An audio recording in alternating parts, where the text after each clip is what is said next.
It's a bright and snowy day. Little Penguin wakes up and stretches. He looks out the igloo window. The snow sparkles like tiny stars. Outside, big penguins slide down the hill. Whee! They cheer. Little Penguin waddles to the top of the slope. He looks down. It's very high. He steps back, feeling nervous. "You can do it," calls his friend. But Little Penguin shakes his head. Mama Penguin walks up beside him.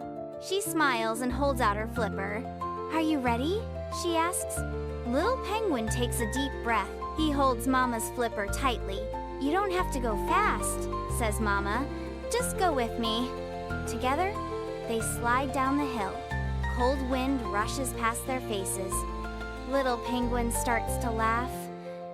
"Again!" he shouts with joy. Mama Penguin laughs too. "I knew you were brave," she says.